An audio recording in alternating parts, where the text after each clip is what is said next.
Welcome to Washington Today on C-SPAN Radio for Tuesday, January 10th, 2023. The new U.S. House Republican majority votes to create two new investigative committees. One titled the Weaponization of the Federal Government, looking at actions and investigations at the Justice Department, FBI, and intelligence community, including those targeting former President Donald Trump. The other committee focusing on U.S. competition with China, or more specifically, according to the authorizing resolution, the Chinese Communist Party. Republican and Democratic lawmakers reacting today to the news that some classified documents were found in an office used by Joe Biden after he left the vice presidency. Even as the 118th Congress just getting started, some concerns about later in the year when federal spending bills need to be signed into law to avoid a government shutdown, and what House Speaker Kevin McCarthy may have promised some conservative members of his own party to get their votes for Speaker. And the latest with President Biden at the North American Leaders Summit in Mexico City. Joining the President of Mexico and the Prime Minister of Canada, we'll talk with Vox senior political reporter Christian Paz. And we start with the House of Representatives and a resolution to create a subcommittee on the weaponization of the federal government. That's the official title given to it by the Republican majority. Political rights, it's a broad mandate that will allow the party to look into any government agency or program that it views as suspect, including the FBI, IRS, and the intelligence community, making good on a key demand of a band of hardline conservatives who oppose Speaker Kevin McCarthy's bid for the gavel.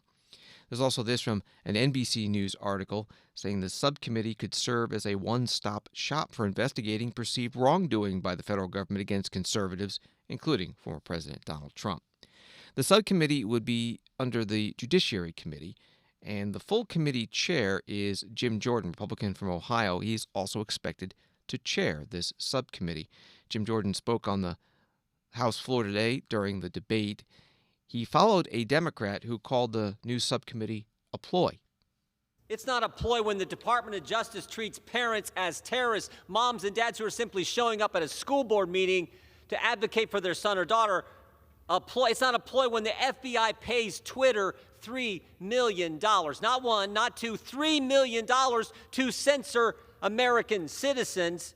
It's not a ploy when the Department of Homeland Security tries to set up a disinformation governance board, because we all know that the Department of Homeland Security can tell what's good speech and what is bad speech, you got to be kidding me. I tell you what, dozens of whistleblowers who've come talk to Republican staff on the Judiciary Committee don't think this is a ploy. That's why they came to talk to us. They know how serious this is. The former Democrat chair of the Judiciary Committee is in the press today saying we're going to fight this tooth and nail. This is political. But meanwhile, the former Democrat chair of the Intelligence Committee pressured Twitter to censor a journalist. You've got to be kidding me. This is the most important. This is about the First Amendment, something you guys used to care about. And I'd actually hoped we could get bipartisan agreement on protecting the First Amendment, the 5 rights we enjoy as Americans under the First Amendment. Your right to practice your faith, your right to assemble, right to petition the government, freedom of press, freedom of speech. Every single one's been attacked in the last 2 years. Government was telling people they couldn't go to church just a few years ago. Your right to assemble, your right to petition the government. The Democrats kept the Capitol closed. You couldn't, as a citizen, couldn't come to your Capitol that you pay for to address your member of Congress, to redress your grievances, because Nancy Pelosi wouldn't let you in. Freedom of the press, I just told you what the head of the Intel Committee tried to do to a journalist. The most important right we have, though, is your right to talk. Because if you can't talk, you can't practice your faith. You can't share your faith. You can't petition your government.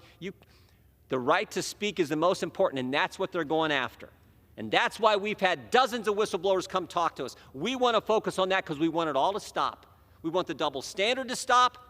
This idea that if you're a pro-life activist, you're going to get your door kicked in, you're going to get arrested and handcuffed in front of your 7 kids and your spouse for simply praying in front of an abortion clinic and telling the guy who was harassing your son to knock it off. You're going to have the FBI raid your home. But the protests that went on at Supreme Court justices' homes in the aftermath of the leak of the Dobbs opinion, no problem there. Americans are sick and tired of it. And what we want, we don't want to go after anyone. We just want it to stop. And we want to respect the First Amendment to the Constitution that the greatest country in the world has. That's what this committee is all about, and that's what we're going to focus on. That's what we're going to do. And I yield back to the gentleman. Appreciate him. Congressman Jim Jordan, Republican from Ohio, on the House floor on this resolution to create this new subcommittee. Jim Jordan chairs the full Judiciary Committee. This would be a subcommittee under that committee, and Jim Jordan expected to chair the subcommittee as well. Opposing the resolution, Congressman Gerald Nadler, Democrat from New York, former chair of the Judiciary Committee, now ranking member.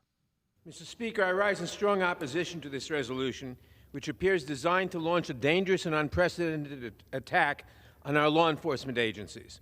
Last week, Americans across the country watched the Republican Party melt down the moment it encountered its first test. For days, the extremist wing of the party held the rest of their caucus hostage as they demanded a steep price for their support. And today, we have the first of their many demands on display, an open-ended investigation into whatever conspiracy theories may be headlining the right-wing echo chamber at the moment, with unchecked authority to undermine ongoing criminal and intelligence investigations. For example, the Select Committee can use its expansive authorities to protect Donald Trump, those who perpetrated fake elector schemes to overturn the 2020 presidential election, insurrectionists facing trials for their crimes, and other domestic terrorists. It aims to undermine the safeguards of our democracy and to embolden MAGA extremists who would rather see our institutions fail than to see Democrats and President Biden succeed. Make no mistake, the Destroy Democracy Subcommittee will enable the House Republicans to interfere with the free operation of businesses they do not like, to inhibit the fight against domestic terrorism, and to settle political scores on behalf of Donald Trump. The Judiciary Committee has serious work to do, but rather than trying to solve the problems of the American people, this new subcommittee will expend untold time and money undermining our nation's law enforcement agencies, our justice system, and our intelligence community, all for a political stunt catering to the extremist wing of the Republican Party.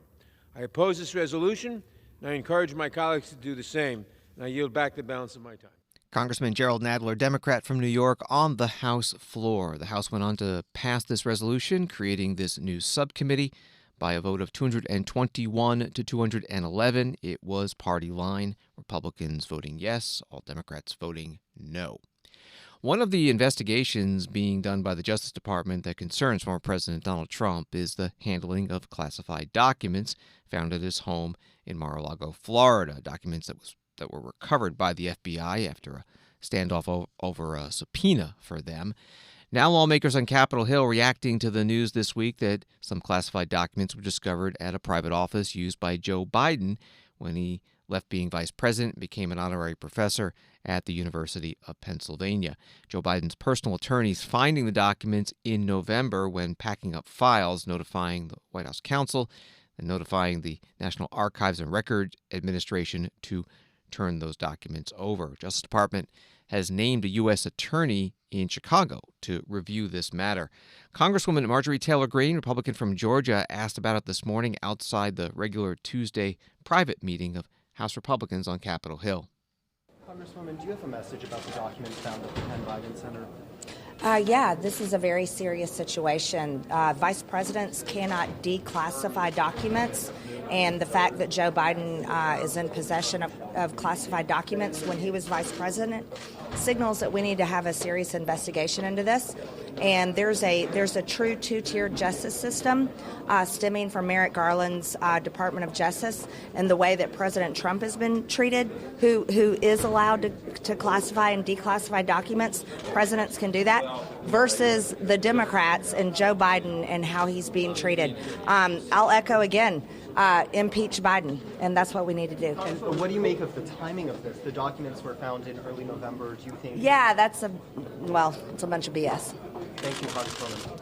Congresswoman Marjorie Taylor Greene, Republican from Georgia, speaking to reporters on Capitol Hill. Former Vice President Mike Pence also weighing in, calling for a special counsel to look into the documents found at Joe Biden's former private office, similar to the special counsel named by the Justice Department to handle the classified documents found at the home of former President Donald Trump.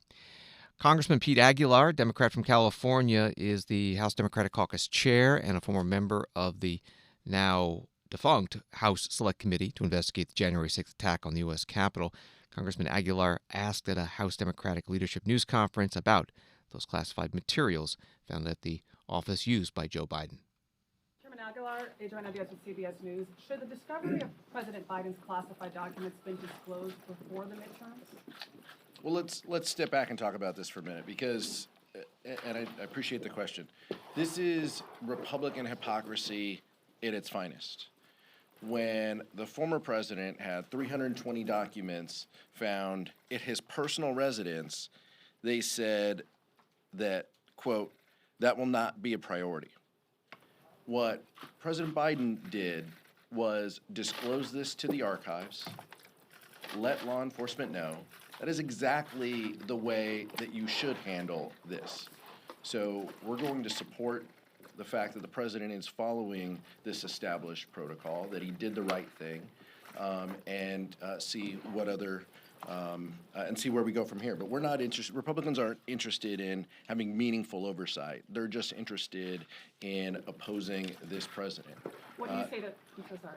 Go ahead. What do you say to critics who argue these documents were discovered November 2nd, midterms were November 8th, and they could have been withheld to avoid potential damage against Democrats before the midterms? This was done in consultation.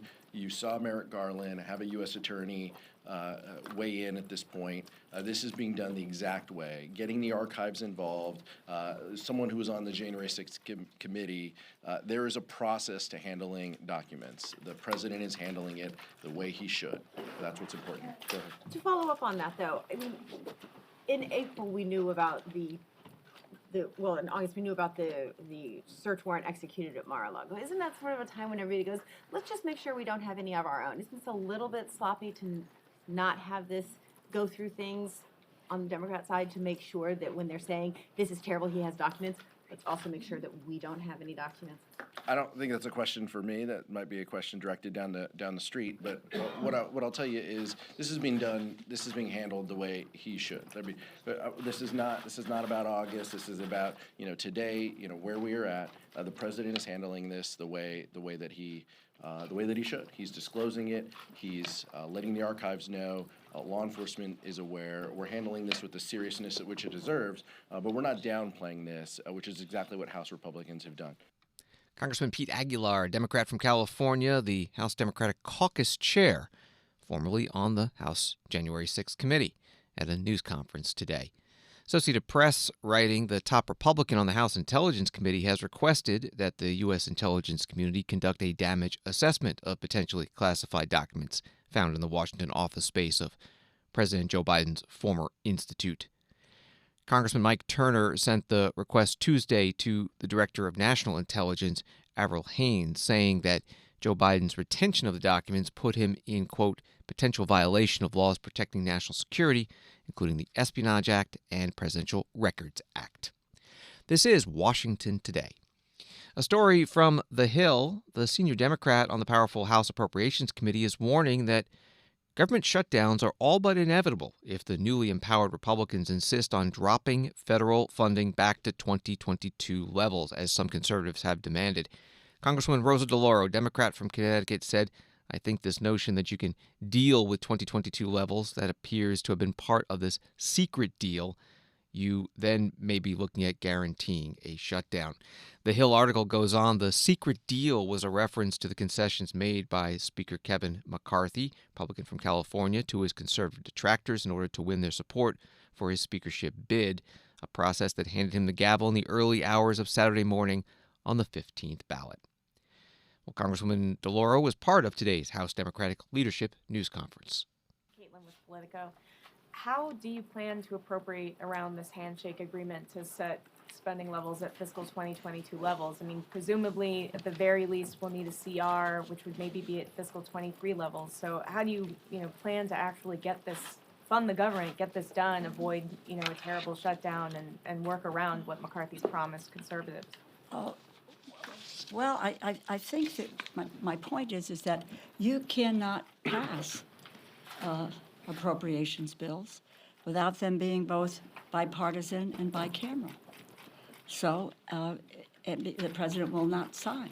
So I think this notion that you can deal with 2022 levels, that appears to have been part of this secret deal. that you then may be looking at guaranteeing a shutdown. We will operate in the way that we have, bill by bill, with the issues that are important to us. You don't want to work. I think it's very interesting to note that in a divided government, last December, you may recall, we passed an omnibus bill, a bipartisan omnibus bill. 9 Republican votes in the House, and I think close to 19, somewhere around that, in the Senate. So we were able to govern. The issue is going to be is whether or not the Republican majority can govern. But we are going to, as I say, we will work together, we will cooperate, but we are not backing off the critical investments that have been made, that will continue to be made, because someone traded away the well-being of the American public and our national security for personal gain, for a vote. No way to run a government and no way to govern. Congresswoman Rosa DeLauro, now ranking Democrat on the Appropriations Committee, former chair, speaking at a news conference today. House Republican leaders holding their own news conference. The House Majority Leader Steve Scalise, Republican of Louisiana, asked about another part of the reported agreements between Speaker Kevin McCarthy and those conservative Republican members to get their votes for Speaker. And that is using an expected vote this year to raise the debt ceiling as an opportunity to cut spending, which, if the Democratic-controlled Senate and White House don't agree, could risk the federal government defaulting on its debt for the first time in history. What has been agreed to on the debt ceiling? Specifically, there seems to be some confusion. And can you guarantee that U.S. public will not default on our debt? Well, let's first make very clear why the debt ceiling gets hit.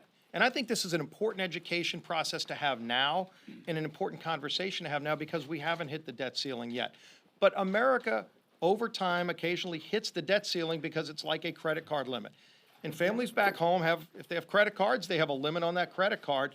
And if they hit their limit or they're very close to it, which we are, it means you've spent more money than you have. You've spent more money than your credit card has allowed you to spend. And if you're going to ask for an increase in the limit, at some point in time, you've got to sit down and say, why are we hitting the limit? Why are we maxing out the credit card?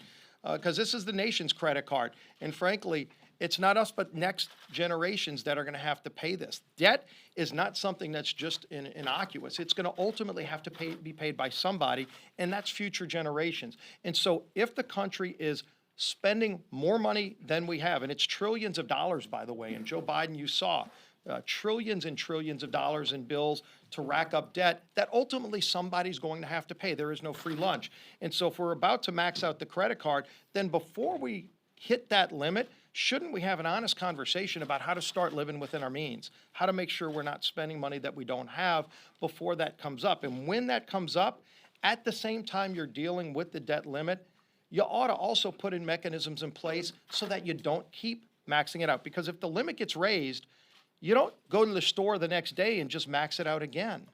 You start figuring out how to control the spending problem. And this has been going on for way too long, and we're going to confront this, and I think the American people have called on us to confront this problem. Congressman Steve Scalise, Republican from Louisiana, the majority leader of the House, at a news conference today.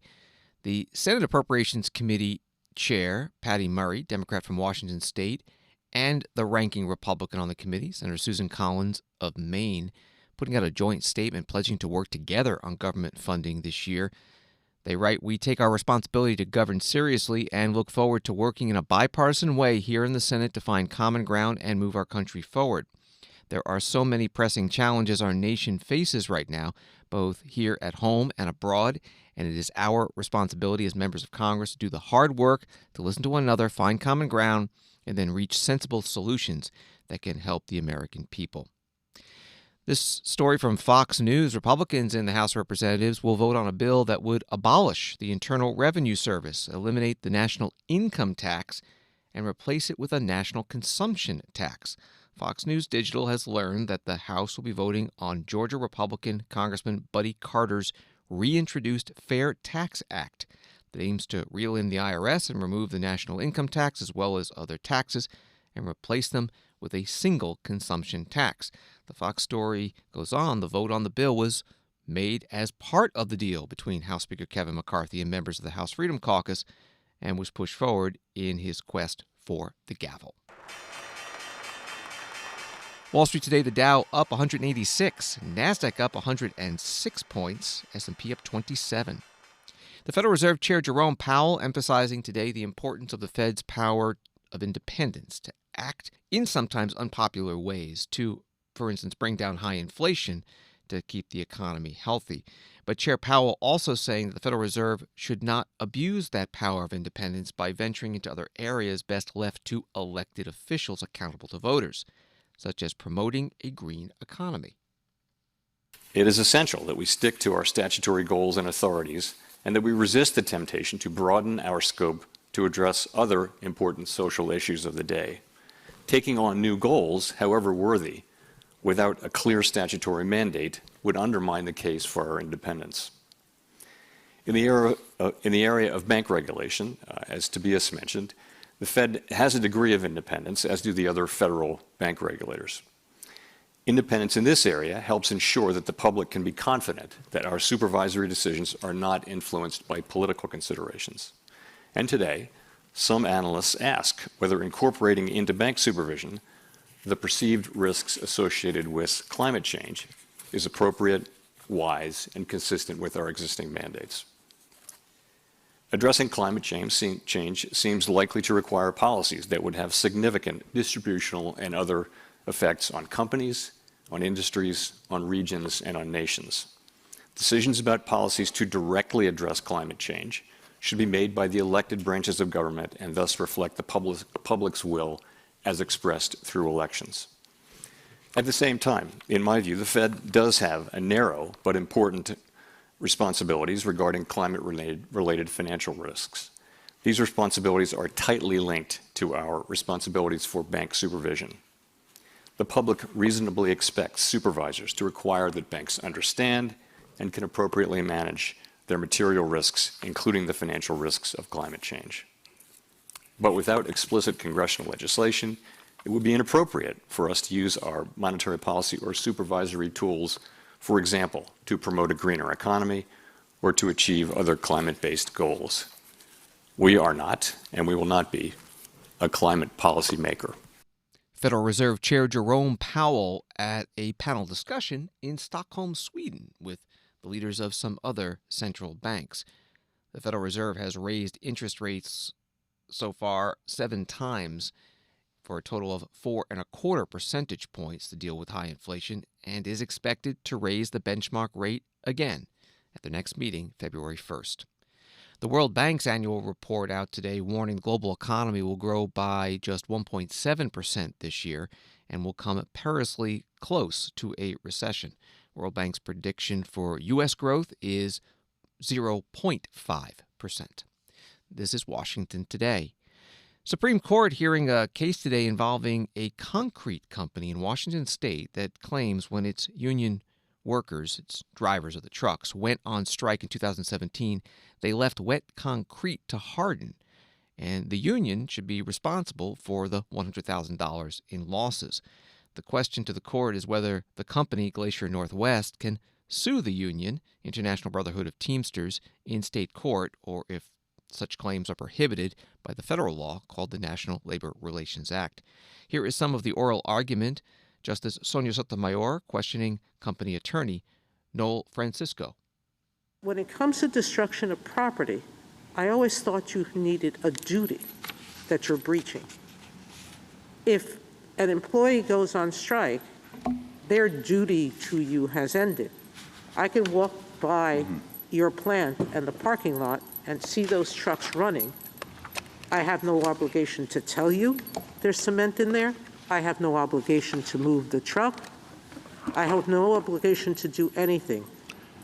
That's what the employees at that moment, they went on strike. What the government is saying, however, is intentional destruction of property means that I'm taking an affirmative act, not just merely the property perishing on its own. So I don't know why you're answering Justice Kagan. You want something further. You're saying you as an employee have to continue an employment duty with me until all of my profits are safe. That's what I see you Not arguing. in the slightest am I suggesting that, Your Honor. Here, the employees took affirmative action, the union took affirmative action to put the product in a vulnerable position precisely so they But could you're abandon saying, it to well, spoil. could a state tell the union, don't go on strike except at the end of the day?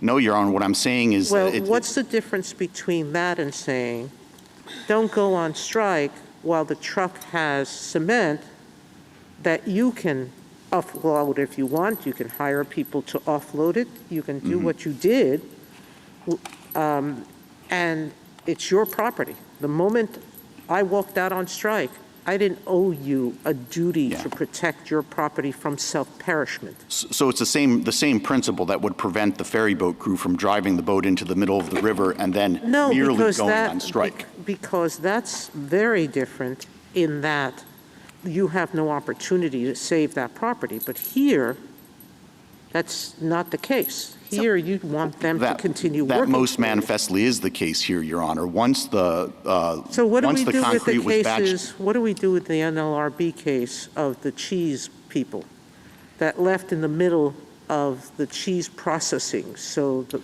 cheese sure. So a couple disappeared. A couple of responses. First, Or in that case, there flour was delivery, or any other perishment of a product. So first, in that case, there was no allegation of an intent to destroy property. If I recall, well, I mean, you're not. The intent is leaving. Supreme Court Justice Sonia Sotomayor questioning attorney Noel Francisco, former Solicitor General during the Trump administration, in the oral argument in the case today, Glacier Northwest Incorporated versus International Brotherhood of Teamsters. We've got the full audio, runs about an hour and a half, at our website, cspan.org. Washington Today continues in a moment.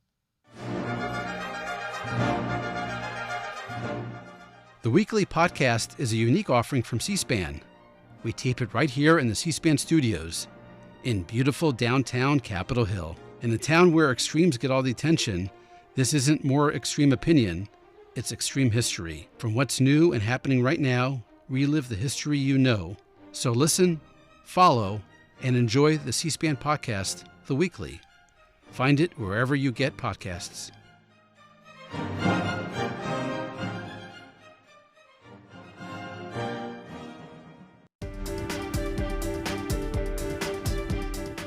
Welcome back to Washington Today, available as a podcast wherever you get your podcasts and on the C-SPAN Now mobile app. President Joe Biden finishing up the two-day North American Leaders Summit in Mexico City with the Mexican President Andrés Manuel López Obrador and the Canadian Prime Minister Justin Trudeau. Some of the issues discussed: immigration and border security, fentanyl smuggling, trade, and clean energy. One of the meetings today was a bilateral one between President Biden and Prime Minister Trudeau. Mr. Prime Minister, it's great to see you here. When we talked at the G20, we talked about partners, but to increase our coordination, and that's something that we're going to do. I think your phrase was, when we work together, we can achieve great things, and I believe that. I know the American press is tired of hearing me say this, but I'm optimistic. I'm optimistic about the future and the near term, and it's going to be hard, but there's a lot we can do together. And the fact is, we've been partners and friends. We're NATO partners. We're involved in the North American Leaders Summit. Today, we're going to be going over and seeing our counterpart, the President of Mexico. But I think what we should be doing, and we are doing, is demonstrating the unlimited economic potential that we have when we work together and in the hemisphere, and to help the entire hemisphere. There's a lot we're going to be talking about, including clean energy. We should be the clean energy powerhouse of the world. That's not hyperbole. I genuinely mean that. And we're also in a situation where we're in the process at home, and you are as well. We've talked about it, strengthening our supply chains so that no one can arbitrarily hold us up, or a pandemic in Asia cause us to not have access to critical elements that we need to do everything from build automobiles to so many other things. And together, I think we're achieving some really significant things. Today, we're going to discuss how we can try to help stabilize Haiti, how we can deal with migration, and at the same time bolster our national security. So I want to thank you again. You've always been there whenever I've called. You picked up the phone. I think it's the same here. I don't think we have, as I told one foreign leader who was with a different perspective than you and I have on world peace. And I said to him, I said, well, I'm lucky. I got Canada north and Mexico to the south, and 2 oceans on either side. You've got, and I described his circumstance. And he just looked at me like, but it's true. We got to make the most of it. And so thank you for everything. Thank you, Joe. It's so good to be able to spend a little time with you here on some more local issues. You and I have been working so closely on significant global issues, whether it's the pressures of China and Russia's illegal invasion of Ukraine and the need to continue to stand up strong for democracy, for the rule of law, for opportunities and inclusive economic growth around the world. But as you say, there are tremendous things that we can build on here at home. North America is the largest free trading bloc in the world, larger even than the European Union. We have a tremendous amount to contribute to the world in goods and services that the world really needs. And our capacity to work together has brought us to places of extraordinary success, but at a time of disruption around the world, a time of very real challenges, we can and must be doing even more. So I'm really pleased with all the work that our folks have been doing over the past many months and years on aligning, on coordinating, so that we're leading the way on the net zero transition we all have to do, while at the same time ensuring that individual Canadians and Americans and Mexicans and others around the world can see themselves in the future in an optimistic way and understand that, yes, we're at a time of challenges and strife, but you're right, there's a lot of reasons to be optimistic, especially for those of us in our countries. But it's going to take a lot of work, something that neither you nor I nor mostly our citizens have ever been afraid of. Rolling up our sleeves and building that better future in those better communities is absolutely essential. So as we talk about issues, whether it's Haiti, whether it's some of the challenges in South America, whether we talk about critical minerals and energy and how we're going to continue to move forward to create those efficient and resilient supply and value chains that we need, there's a lot that we're going to be able to do together. More now on President Biden's trip to Mexico City for the North American Leaders Summit. Joining us on the phone is Christian Pa, senior political reporter with Vox. Thank you so much. What has been on the agenda at this summit, and what do the leaders say has been accomplished? Definitely. I think there are 3 big things that the White House was preparing reporters and the public to come out and be the main subjects of these meetings. So yesterday, President Biden met directly with President Andrés Manuel López Obrador from Mexico to talk specifically about trade between the 2 countries and making sure that Mexico and the U.S. are both living up to their agreements on energy policy and investment under the USMCA trade agreement. The second is migration, the record numbers of border crossings that have been happening in the last year, especially since the pandemic ramped up, that Mexico is quick to point out aren't largely made up of Mexican nationals, but of other nationals from other South American and Central American countries that are coming into the U.S. through Mexico, in cooperation on what Mexico can do to both move and expel some of those migrants from Mexico itself, or to help with processing of asylum claims and at the southern border with the U.S. And then the third has to do with the flow of fentanyl and narcotics into the U.S. through Mexico, specifically through the powerful drug cartels that still control vast parts of Mexico and control this flow of opioids into the U.S. It's a huge national security concern, given how many tens of thousands of Americans are dying because of overdoses, because of powerful synthetic drugs that are flowing into the U.S. actually at official ports of entry, at border crossings, not necessarily across vast expanses of the southern border. So those are the three big things that the U.S. and Mexico wanted to talk about, and today they are joined by Prime Minister of Canada, Justin Trudeau, to talk more about climate, to talk about green energy and investment there. And, one of the other things that is kind of flying under the radar is the situation in Haiti, which there's been a lot of violence, a lot of political uprisings. The government there hasn't been able to function, and there's discussion about what these three North American countries might do if it comes to assisting Haiti and helping the country get back on track. Those are the kind of big line items, and there have been some results already. The White House sent out a press release this morning listing some of the things that President Biden has been trying to promote when it comes to semiconductor supply chains, making sure that the North American region is reliant on itself and not necessarily reliant on other countries like China specifically.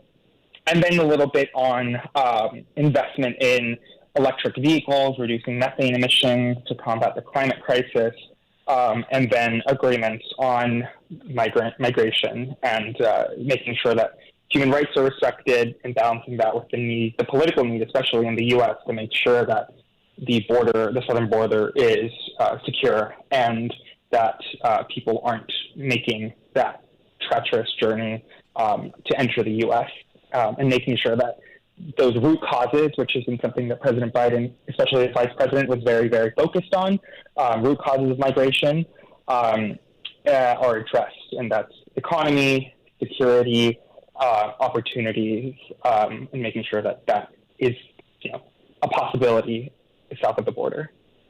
You have an article at Vox.com where you say that the issues that are front and center, like drug trafficking and immigration and border security, are really part of an underlying issue about the sustainability of democracy in the Americas. What do you mean by that?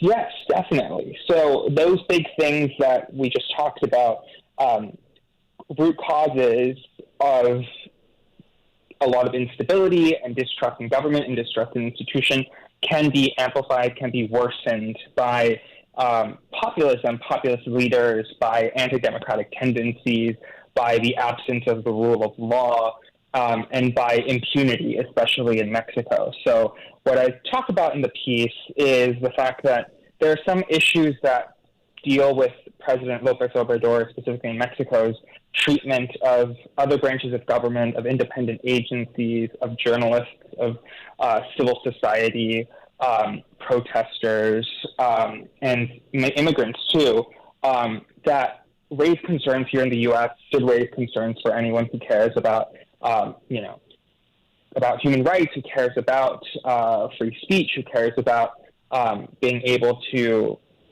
be a functioning democracy, that President Biden should be raising directly with the president of Mexico, but isn't likely to talk about publicly. And the fact that these issues with, what I call an anti-democratic lean or slide in Mexico because of Andrés Manuel López Obrador's tendency to shut down critics and to obfuscate reality and to hide truth and statistics occasionally, kind of point to some of these larger issues in the Americas when it comes to how democracy, how healthy democracy is, and how much people trust in their leaders, trust in institutions, trust that their government and that democracy is working for them. And then, we saw it this last few days, last week in the Americas, both in the very visible response from right-wing protesters in Brazil who stormed and occupied the Brazilian Congress and Supreme Court and presidential office. And then we saw another example in Mexico a little earlier of some of the violence that sparked after the Mexican military arrested the son of one of the country's most famous drug traffickers, El Chapo, and his son Ovidio Guzman was arrested in the state of Sinaloa. And there was just violence that erupted across that state. The Mexican military was in open conflict with drug cartels, and it kind of just shows the power of drug cartels still in Mexico and their ability to create insecurity, to create doubt in the government's strength, despite the populist support that the president has in Mexico. And these are amplified by state of the economy, by migration, are both amplified and contribute to. And so it becomes a feedback loop. Self-reinforces, one issue reinforces the other. And so those are some of the issues that President Biden could take an opportunity to talk to the Mexican president about, to recommit the region to democratic values, to support for peaceful protest, and support for journalists. But that isn't likely to be a very public part of this trip. So some of the experts that I spoke to, experts on the region and experts in Mexico, said that it kind of shows the trade-off that President Biden has to handle here, where he needs Mexico to make concessions and continue to work to cooperate on drug trafficking and on immigration. But part of that requires him to talk about democracy and talk about security and talk about prosperity and opportunity. But to do that risks irritating or angering the Mexican president and kind of foiling some of the constructive work that they want to do on this trip. So it's a delicate balance. Christian Paz, senior political reporter with Vox. His stories at vox.com and on Twitter at RealCPaz. Thank you very much. Thank you. U.S. House of Representatives today voting to create a new select committee on U.S. China relations. The official name is the Select Committee on the Strategic Competition between the United States and the Chinese Communist Party. And according to the resolution, it will have the authority to investigate and submit policy recommendations on the status of the Chinese Communist Party's economic, technological, and security progress and its competition with the United States. The House Speaker Kevin McCarthy, Republican from California, supported the resolution, spoke on the House floor today during the debate, and assured Democrats that the intent is bipartisan. You have my word and my commitment. This is not a partisan committee. This will be a bipartisan committee that is my hope, my desire, my wish that we speak with one voice, that we focus on the challenges that we have. How do we bring our jobs back from China to America? How do we secure our intellectual property? How do we make sure our farmland is protected? All of that would be brought up within this committee. The threat is too great for us to bicker with ourselves. The future should be determined by us. I've heard my colleagues on both sides say that the threat posed by Communist China is serious. I fully agree. This is an issue that transcends our political parties. And creating the Select Committee on China is our best avenue for addressing it. If you want to end our dependence on China, this committee will investigate it. You want to protect our national security, this committee will work on it. If you want to stop the theft of intellectual property and bring supply chains back to America, this committee will work to make it happen. Worried about Chinese propaganda in our schools and lobbying efforts in Washington, this committee will shine a bright light on it. Outraged that the CCP is buying American farmland, this committee will work to stop it. But they'll stop it with one voice. It's not one party saying it. It's America united, determining our own future. We want to stop trillions of American dollars from financing communist genocide and military modernization. The committee will work to prevent it, including by investigating how ESG benefits the CCP. The Select Committee on China will create the plan that will take us where we really need to go. It will get us all on the same page and move us in the right direction. House Speaker Kevin McCarthy, Republican, on the House floor on this resolution to establish the Select Committee regarding China. One of the Democratic members who voted no, Judy Chu of California. As chair of the Congressional Asian Pacific American Caucus, or CAPAC, I rise to address the creation of this Select Committee on the strategic competition between the U.S. and the Communist Party of China. CAPAC strongly supports strengthening our economy and national security, and we have always recognized that there are legitimate concerns with the actions of the government of the People's Republic of China. This committee could address these issues productively. However, I rise to remind all members that this committee should not be used as an open invitation to traffic in blatant xenophobic anti-China rhetoric that we know results in physical violence against Asian Americans.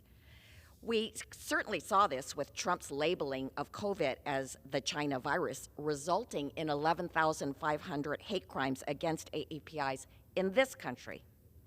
This committee cannot be used to promote policies that result in the racial profiling of Asian Americans, but should directly focus on specific concerns related to the government of the People's Republic of China.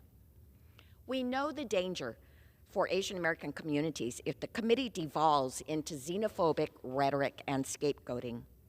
Back in the 1980s, when the economic competition between the U.S. and Japan reached a boiling point, Vincent Chin was out at a bar in Detroit celebrating his upcoming wedding when two laid-off auto workers shouted, "It's because of you that we lost our jobs." These men harassed Vincent, chased him, and bashed him in his head with a baseball bat, beating him until he died.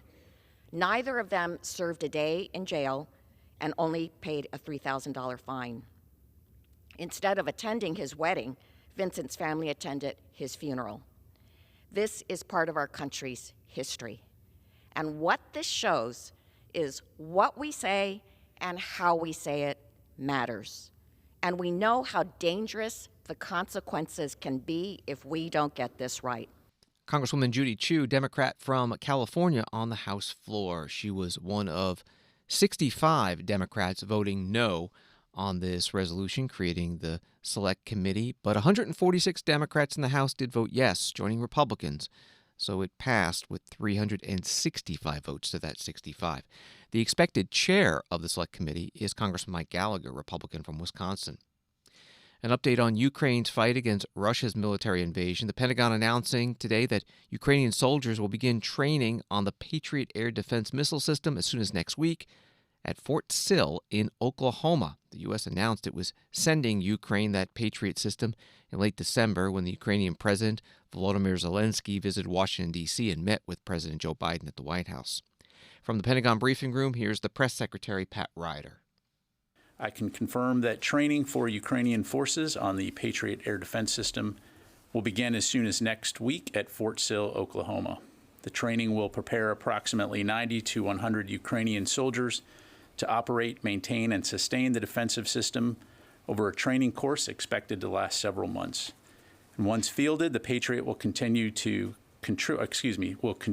Ukraine's air defense capabilities and provide another capability to the Ukrainian people to defend themselves against Russia's ongoing aerial assaults. We'll be sure to provide additional information as it becomes available.